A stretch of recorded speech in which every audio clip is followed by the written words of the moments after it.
Hello, YouTube viewer. This is Mike Daly, and you are watching the Cut the Crap channel. Now, today's video is called Why the UMC Decision on Banning Gay Clergy is Wrong. And so, about a week ago, the United Methodist Church had their annual conference. And one of the things that they ruled on was the question of homosexual clergy within the church, as well as Methodist ministers performing gay marriages. And after much debate, the went with what is called the traditional plan, which basically doubles down on their already existing position that practicing homosexual pastors cannot serve within the UMC, and also banning Methodist ministers from performing gay marriages. Now, I know people on both sides have very strong opinions on this, and I'm just going to want to raise a few points to think about, though, about maybe why this was not the best way for the UMC to go. Okay, first, talking about homosexuality. I mean, there's a very big debate in Christendom about what the Bible really teaches about homosexuality. On the conservative side, says that the Bible clearly, condemns homosexuality, or at least homosexual acts. And that, marriage, the Bible defines marriage between a man and a woman. On the other, more liberal side view is that Scripture is much less clear on this issue than the conservative side thinks, and that it should be more left up to the individual to make a decision about it for themselves. So I'm not going to really weigh in on this whole debate on this video. My only point is just to say that this is a controversy where there is a difference of opinion within at least the professing church. So now I'm going to raise another issue that's in the professing church, porn addiction. I'm looking at an article here. This article's a bit dated. It's from January 2016, but it's titled 57% of pastors, 64% of youth pastors in the U.S. struggle or have struggled with porn addiction, survey shows. And so that 57% figure, that's just referring to how many, the percent of pastors that have succumb to pornography either currently or in the past. Now, that one doesn't concern me so much, because, I mean, if a pastor had a problem with it in the past, but they've overcome it now, then, yeah, that's, I mean, we've all had done stuff in the past. So, what is more concerning to me is that this statistic, that 14% of pastors and 21% of youth pastors say they are currently dealing with the problem. And that more than 1 in 10 youth pastors and 1 in 20 pastors describe their struggle as an addiction.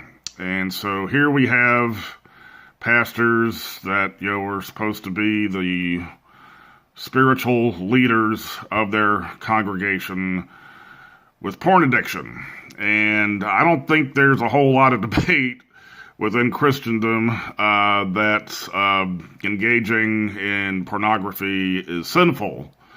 So it does seem a bit hypocritical that you are going to ban gay clergy, where the position in Christendom is, very controversial, whereas on an issue where there really is no controversy over, there seems to be silence. There's some differences here that,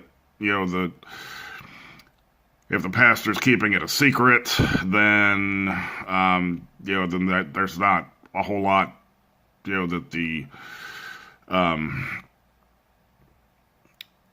the church or that can really do about it until they find out. But it just seems a bit hypocritical to me, that they're just really focused on the homosexual issue, but this other sexual sin issue, at least as far as I know, I haven't fully researched this, but I didn't see any headlines about how the UMC is going to start banning pastors with porn addiction, and maybe they could be sent to some sort of rehabilitation program, and then once they've overcome their addiction, then they can be reinstated. But I don't know of anything like that happening.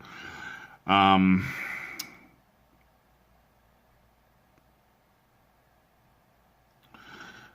then another issue. This isn't within the UMC, but it's been in the news a lot as far as the Catholic Church, about basically pedophilia running rampant within the Catholic Church, and I haven't heard, say, the Pope or take like a real firm stand as far as, okay, it seems to me,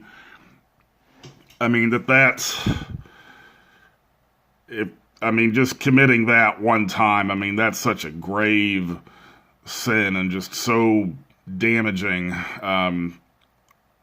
to the youth that in my opinion, a priest that commits that just needs to be completely defrocked. You're just no longer a priest, and you can't become a priest again. You can serve as a layman or something, but that to me, that's such a grave sin. But I haven't really heard of, there's a lot of talk about, that something will be done, but it seems like it's something that gets covered up. And I recall even seeing one article where some conservative cardinals had written a letter to the Pope claiming that the real problem was homosexuality in the church, and that somehow the spread of homosexuality within the church is somehow driving priests to commit pedophilia or to rape minors, which that really makes no sense to me. I would say the cause has a lot more to do with, one, a lack of accountability, and two, the Catholic Church's policy of mandatory celibacy for all of their priests. So, which really actually, violates Scripture. I don't know the specific one of Paul's letters, but where he talks about in the last days how some will basically come up with a bunch of unnecessary rules that need to be followed, and one of them is basically denying people the right to marry. So, and it's also talked about, or Paul talks about, don't we have like the right to have like a believing wife? So, whereas like someone individually, the Lord may call to be celibate, to be single, to make that just a policy for as huge a body of the Catholic Church, just it's probably going to lead to problems, as we can plainly see. So, I got a little bit off track there, and another thought I had on this issue is, okay, we like the parable of the sheep and the goats, where, the people are divided on the sheep on the one hand, the goats on the other, and the difference between them is that was essentially how they treated the poor and the down and out. The sheep, would take in the homeless and clothe the naked and visit those who were in prison, visit those who were sick, whereas the goats did not do those things. And I'm just wondering, I doubt that this is something that you could be kicked out of the church for failing, to do those things. And I'm just also wondering, let's say if we compared a gay minister to a straight minister, I just wonder which ones would do better in that regard. As one thing I have seen among, I guess, gay ministers or gay clergy is they maybe seem to have more of a heart for the down and out or like outcast type people than like when I've been like, say, in other more traditional or conservative type churches, perhaps because they experienced themselves, feeling a bit outcast. So, and then the last point I want to make is the end result of all this is almost inevitably going to be the creation of yet another denomination among the 40,000 or so that already exist within Christendom. So I really think it would have been a better course of action for the UMC to just, leave it to the churches or local regions or something to decide on this issue instead of making this just kind of blanket